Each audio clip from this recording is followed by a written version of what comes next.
ওকে, so আমাদের part 5 আমরা যেটা দেখবো এটা হচ্ছে অ্যাসাইনিং স্ল্যাব ওয়াল লোড, অ্যাসাইনিং ডায়াফ্রাম সেফ। আচ্ছা ঠিক আছে, এটা হচ্ছে আমাদের পার্ট 5। ঠিক আছে, তো আমরা প্রথমে যে কাজটা করবো সেটা হচ্ছে we will see two methods of applying slab loads. এখন এটা হচ্ছে কি, আমরা তো লাস্ট দিন হচ্ছে এই বিমের নিচে যে ওয়ালগুলো আছে ওই ওয়ালগুলো লোড অ্যাপ্লাই করে দিয়েছিলাম। এখন বাকি রয়েছে যে এখানে একটা ওয়াল আর এই যে ওয়াল। ঠিক আছে, এখন কথা হলো আগের দিন যে আমরা অ্যাপ্লাই করছিলাম ওইটা সেভ করার পরে আসলে যখন আবার নাকি একটা ফাইল ওপেন করবো বুঝবো কীভাবে যে অ্যাপ্লাই করছি কি করিনি। সেটা দেখার জন্য যেটা করতে পারি, যে কোনো একটা বিম সিলেক্ট করব অথবা সিলেক্ট না করেই এটার উপরে রেখে রাইট ক্লিক করবো। ঠিক আছে, রাইট ক্লিক করে যে লোডস এখানে যাব, এখানে দেখা যাচ্ছে যে এই বিমের উপরে কোনো লোড নাই, তো আমাদের কিন্তু এটার উপরে কোনো ওয়ালও ছিল না।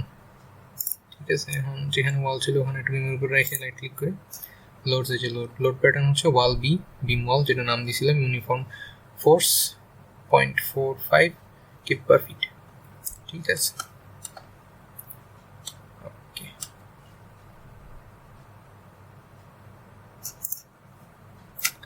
আচ্ছা, এখন আমরা দুটো পদ্ধতি দেখব। প্রথম পদ্ধতি হচ্ছে যে আমরা লোডটা বিমের মানে ওয়ালের লোডটা স্ল্যাবের উপরে দিব না।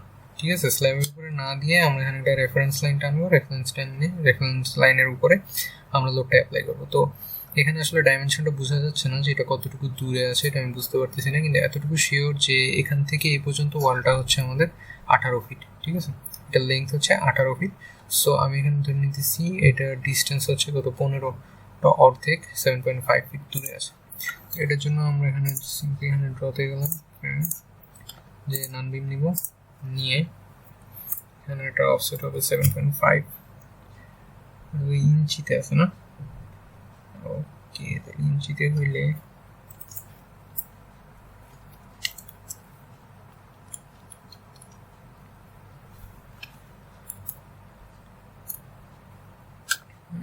দিলাম 90 দিয়ে এখান থেকে এই পর্যন্ত আমাদের রেফারেন্স লাইন এসে পড়লো। দেন আমরা এখানে দেখতে পাচ্ছি কিছু অংশ গেছে না, এটা কতটুকু গেছে এটা আসলে বুঝতে পারতেছি না, তো এটা একটা আন্দাজ করে দিয়ে দিব। ঠিক আছে,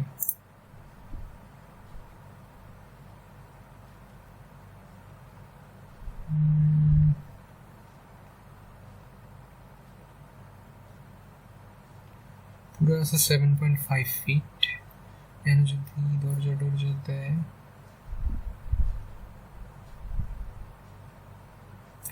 দিতেছি, ও সরি এটা জিরো করা হয়নি।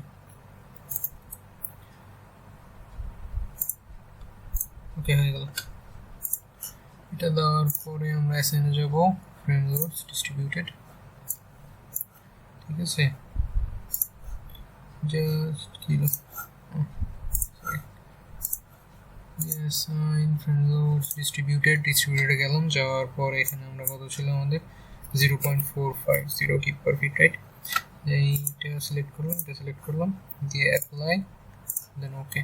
তাহলে কিন্তু এখানে হয়ে গেল। আর যেহেতু এটা নান বিম অর্থাৎ এটার কোনো ফিজিক্যাল প্রপার্টি নেই, জাস্ট লোডটা এটার উপরে থাকবে, এটা নিজস্ব কোনো সেলফ ওয়েট নেই, অতএব সমস্যা হওয়ার কথা না। তাও আমরা একবার চেক মডেল দিয়ে সিলেক্ট অল চেক করে দেখি।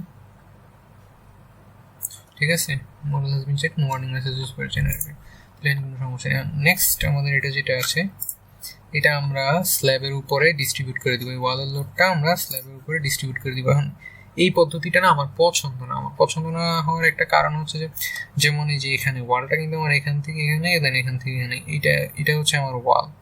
তো আমার যে এখানে ওয়ালের লোড এটা কিন্তু এই পর্যন্তই থাকবে, কিন্তু এখানে এই লোডটা যদি আমি স্ল্যাবের উপরে ডিস্ট্রিবিউট করে দিই সেই ক্ষেত্রে কিন্তু পুরো স্ল্যাবের মধ্যে এটা ছড়ায় যাবে, অর্থাৎ এতটুকু যে কোনো একটা সিঙ্গেল পয়েন্টে কিন্তু যতটুকু পড়বে তার থেকে আসলে আমার ওয়াল লোডটা বেশি পড়তেছে। সো এটা অ্যাকুরেট না। এখন যেটা দেখবো এটা অ্যাকুরেট না, এইভাবে এখন মাত্র যেটা দেখলাম একটু আগে এটা আর কি মোর অ্যাকুরেট। তাও অনেক সময় না থাকলে ওভাবে ডিজাইন করে দেওয়া হয়। ঠিক আছে, তো এখানে আমাদের ওয়ালের লেন্থটা লাগবে। তো এটা করার জন্য আমরা এখানে ওয়ালের লেন্থ ধরে নিতেছি, এখান থেকে এতটুকু, তো এটা ধরে নিলাম কত ধরবো, 12 ফিট। আর এদিকে লেন্থটা ধরে নিলাম 5 ফিট, 12 ফিট আর 5 ফিট, তাহলে আমাদের কতটুকু হয়, 12 প্লাস 5 হচ্ছে 17 ফিট। আর আমরা লোড কত ধরেছিলাম? আমরা লোড ধরেছিলাম 450 পাউন্ড পার ফিট। এটা হচ্ছে এটা কি ছিল? ব্রিক ওয়াল আন্ডার বিমের জন্য ছিল 450, ব্রিক ওয়াল নট আন্ডার বিম যেগুলো ওটা ছিল 475। ওকে, সো আমাদের যে 17 ফিট আছে 17 ফিটের সাথে 475 গুণ দিব। 475 গুণ দিলে এই ওয়ালের জন্য যতটুকু লোড ওইটা পেয়ে যাব, ফিট ফিট কাটা চলে যাবে, খালি থাকবে আমাদের যতটুকু ততটুকু। তো আমাদের আসতেছে 8075 পাউন্ড। তো ওয়ালের লোডটা ছিল 8075 পাউন্ড। এখন এটাকে আমরা পুরো স্ল্যাবের মধ্যে ছড়াই দিব। স্ল্যাবের মধ্যে ছড়াই দিতে হলে কি করতে হবে? লোডটা ভাগ স্ল্যাবের এরিয়া, তাহলে আমাদের পাউন্ড পার ফিট স্কোয়ার হয়ে যাবে। তো লোড হচ্ছে 8075 ডিভাইডেড বাই 18 ইন্টু 15। তাহলে 18 ইন্টু 15 করলে আসছে 29.9 অর্থাৎ 30-এর মতো। এখানে আমরা যাবো অ্যাসাইন শেল লোডস ইউনিফর্ম। এখানে গিয়ে এটা নিয়ে নিব আমরা ওয়াল এস মানে স্ল্যাব ওয়াল, পাউন্ড পার ফিট আসতেছে আমাদের 30। দেন অ্যাপ্লাই, দেন ওকে। এখন কথা হলো যে 30 পাউন্ড পার ফিট স্কোয়ার মানে প্রতি স্কোয়ার ফিটে 30 পাউন্ড করে লোড নিতে পারবে। তো সেই ক্ষেত্রে আমাদের ওয়ালটা যদি এই বরাবর কোথাও হয়ে থাকে তো ওখানে কিন্তু 1 ফিটে নিতেছে কত? আমার 450, আবার এদিকে আরেক ফিটে নিতেছে 450। তো ওভাবে করলে কিন্তু সেই ক্ষেত্রে অ্যাকচুয়ালি আমি যত এখানে যতটুকু রেজিস্ট্যান্স পাচ্ছে তার থেকে কিন্তু বেশি হয়ে যাচ্ছে। ওটাও বুঝাইতে পারতেছি না, এটা আইকে দেখাইতে পারলে ভালো হতো। ঠিক আছে, বাট এই পদ্ধতিটা বেটার, সময় থাকলে এটা করে দেওয়াই বেটার, এইভাবে না করে। ওকে, আচ্ছা যদি এটা আইকে বোঝানোর চেষ্টা করি। হ্যাঁ, পেইন্টে যাই।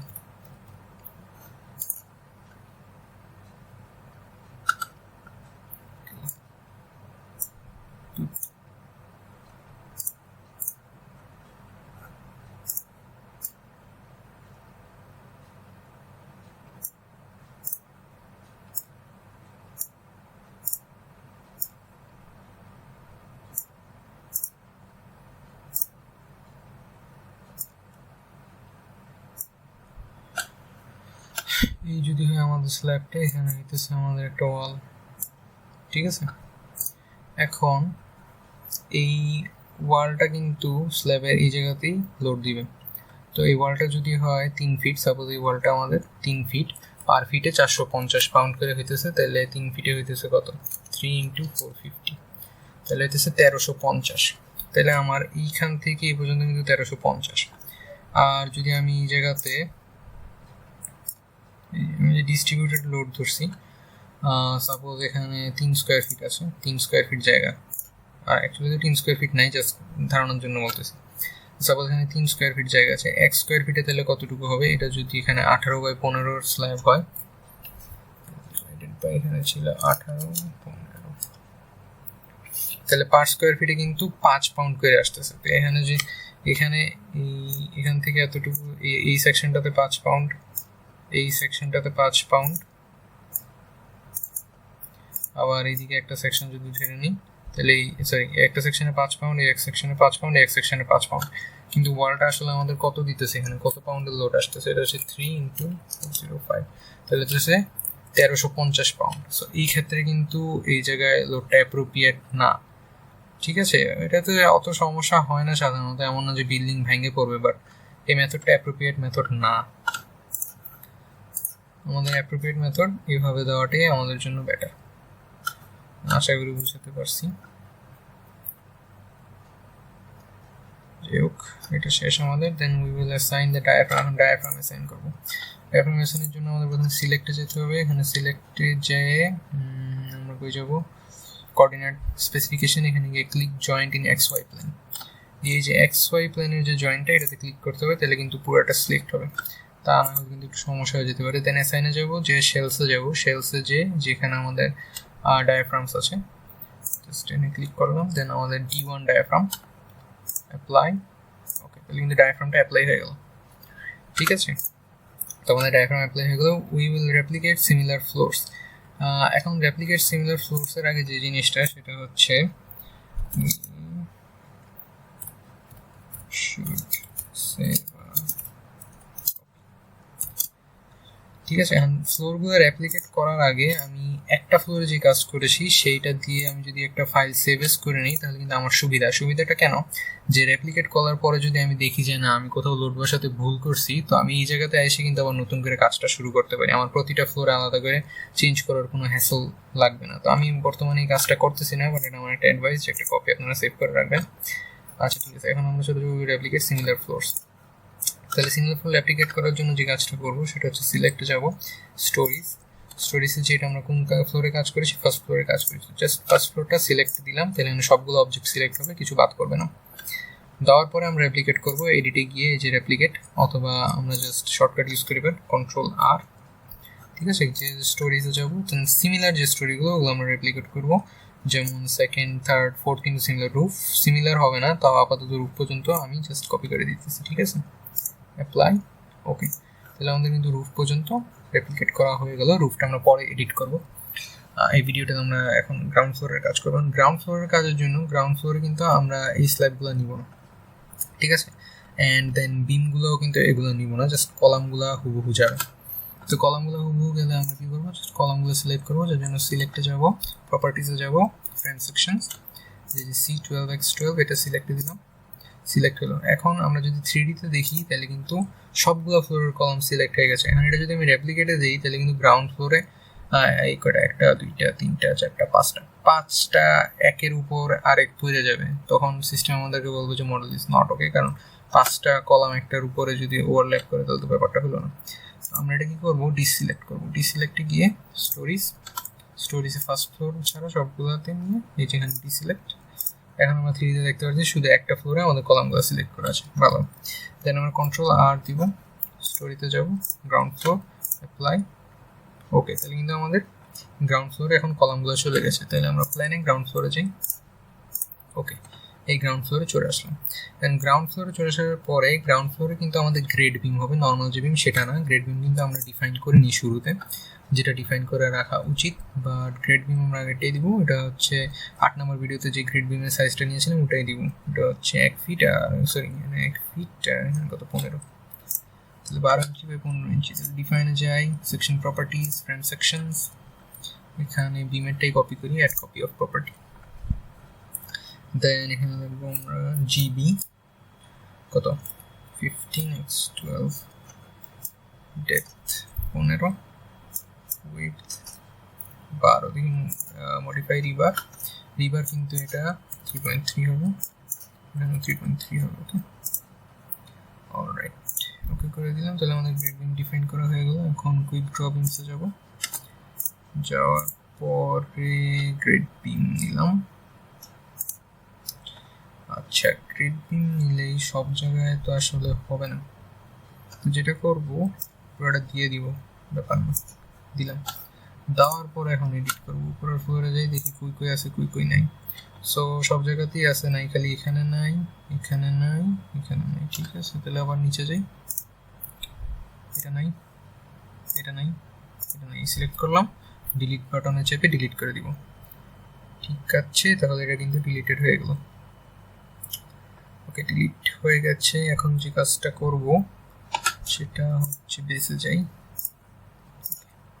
বেসিকে সাপোর্টগুলো চেঞ্জ করে দিব, গেলাম assign joints restraints fix support, apply, ওকে। এটা কাইটে আবার আনি, নিউ উইন্ডো, এই যে এখন কিন্তু ফিক্স সাপোর্টটা দেখা যাচ্ছে। ঠিক আছে, তো গেলাম গ্রাউন্ড ফ্লোর, ওকে। তো এখানে আসলাম, 3D দিয়ে শুরু করে দিই। আচ্ছা, আসলাম আমরা গ্রাউন্ড ফ্লোরে। গ্রাউন্ড ফ্লোরে আসার পরে একটা অ্যানালাইজ দিয়ে দেখি চেক মডেল। কিছুক্ষণ পর পরে আসলে এক একটা কাজ করার পরে চেক মডেলটা দিলে বোঝা যাবে যে কোনো কাজে কোনো ভুল হয়েছে কিনা। তো এটা একটা ভালো প্র্যাকটিস হয়ে গেছে। এখন আমরা এখানে স্ল্যাব বসায় দিতে পারি। এখন স্ল্যাব বসানোর আগে কি আছে, we will replicate similar floors, we will work on ground floor. Ground ফ্লোরে কাজ করার সময় আমাদের এখানে যেহেতু স্ল্যাব বসাইতে হবে, স্ল্যাব কত বসাবো, 5 ইঞ্চি স্ল্যাবে দিয়ে দিব। কুইক ড্র ফ্লোর 5 ইঞ্চি স্ল্যাব।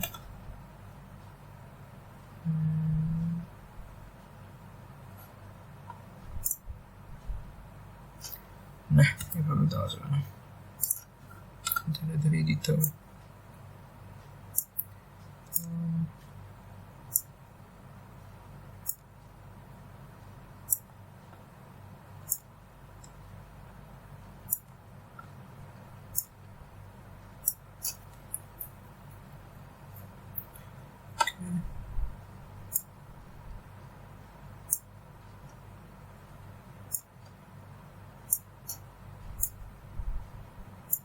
এখানে স্ল্যাবটা তাও একটু মোটা দিয়ে রাখতেছি, যদিও এখানে কিন্তু সিঁড়ি জাস্ট ল্যান্ডিংটা আসবে, তাও পুরোটাই মোটা দিয়ে দিলাম।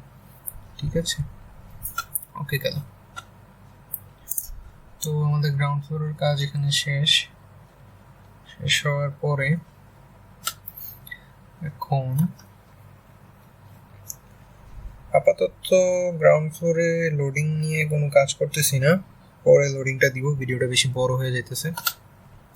যাই হোক, তো লোডিং আমরা এখানে গ্রাউন্ড ফ্লোরে যে লোডিংটা দিব সেই লোডিংটা আমাদের উপরের ফ্লোরে যে টাইপের লোডিং দিয়েছিলাম ওরকমই দিয়ে দিব, চেঞ্জ করবো না। এটা গ্যারেজ ধরে করতেছি না আর কি, বাট যদি কেউ গ্যারেজ ধরে করতে চান সেই ক্ষেত্রে যে গ্যারেজের কিন্তু গাইডলাইন দেওয়া আছে বিএনবিসি কোডে, যেখানে বলছে যে garages passenger vehicles only, trucks and buses, দুই ধরনের। সো এ অ্যান্ড বি, আমি এখানে ভুল নিয়ে আসছি, আমি এখানে বি আর সি নিয়ে আসছি, এখানে আসলে এ আর বিটা আনতে। তো বি বলছে কি, বিতে বলছে যে গ্যারেজেস ট্রাকস বাসেস, মানে যদি বাস হয় সেই ক্ষেত্রে কি ওইটা বলছে বিতে, আর এ ফুটনোটটা এখানে দেওয়া হয়নি, আমি আসলে চেঞ্জ করে দিব, সরি ফর দ্যাট। তো এতে বলা হচ্ছিল যে গ্যারেজে যদি জাস্ট প্যাসেঞ্জার ভেহিকেল হয় সেই ক্ষেত্রে আমরা কিভাবে ক্যালকুলেট করতে পারি যে স্ল্যাবে কতটুকু লোড আসবে। ঠিক আছে, আমি এটা ঠিক করে দিব, এটা যখন পিডিএফ বানাবো তখন এটা আমি ঠিক করে দিব, বাট আপাতত এটা গ্যারেজ হিসেবে কাজ করতেছি না, এটা জাস্ট রেগুলার লোডটাই এখানে দিয়ে দিব। ওকে, এখন আরেকটা কাজ করতে চাই, সেটা করে ফেলি।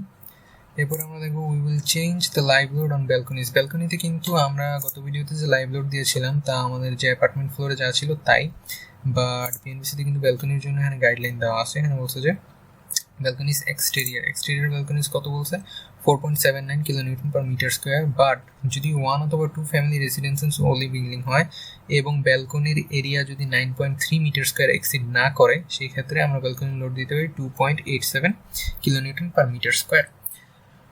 ঠিক আছে, এখন কথা হচ্ছে যে আমাদের ব্যালকনির এরিয়া কত। আমাদের এখানে ছিল 2.5 আর এখানে ছিল 15, রাইট? সো 15 ইন্টু 2.5 দিলে আমার আসতেছে 37.5 ফিট স্কোয়ার। এটাকে আমরা মিটার স্কোয়ার নিয়ে যাব, 3.2 স্কোয়ার দিয়ে ভাগ দিব, তাহলে আসতেছে আমাদের 3.485 মিটার স্কোয়ার। অর্থাৎ এটা কিন্তু আমাদের এখানে কত 19.3 মিটার স্কোয়ারের থেকে প্রচুর কম আছে। সো আমরা 2.87টাই নিব। 2.87 যদি নিই তাহলে কত আসে, 2.87 ইন্টু 20.88, তাহলে আসতেছে আমার 59.9। তো আমরা 60 ধরে নিব, ঠিক আছে, 60 পিএসএফ ধরে নিব। তো এখন যে কথাটা বলছিলাম যে রেপ্লিকেট করার পরে যদি আমি এখানে বসাইতে চাই, যে আমি সিলেক্ট করলাম, এটা কিন্তু জাস্ট একটা ফ্লোরে আছে, আমি কোন ফ্লোরে আছি, ফার্স্ট ফ্লোরে আছি। তো যে ফার্স্ট ফ্লোরের ব্যালকনি চেঞ্জ হবে, সবগুলো চেঞ্জ হবে না। এটা আমরা আরেকটা কাজ করতে পারি, সেটা হচ্ছে আগে ডিসিলেক্ট করে নিই, যন্ত্রণা। ঠিক আছে, এই যে নিচে কিন্তু এখানে 1 স্টোরেজ দেওয়া আছে, 1 স্টোরেজ জায়গায় যদি আমরা অল স্টোরেজ দিয়ে দিই, দেন সিলেক্ট করি, তাহলে 3Dতে দেখতে পাচ্ছি সবগুলো স্টোরিতে কিন্তু সিলেক্ট হয়ে গেছে। হওয়ার পরে জাস্ট অ্যাসাইনে যাব, শেল লোডস ইউনিফর্মে যাব, এখানে যাব লাইভে গেলাম। লাইভে যে আমরা কত দিব, এখানে দিব আমরা 60, তাই তো ঠিক করছিলাম, হ্যাঁ 60 পাউন্ড পার ফিট স্কয়ার অ্যাপ্লাই দিলাম। ওকে, তাহলে বাকিগুলো তো 42, ব্যালকনিতে একটু বেশি, এটা আসতেছে ব্যালকনিতে লাইভ আসতেছে 60।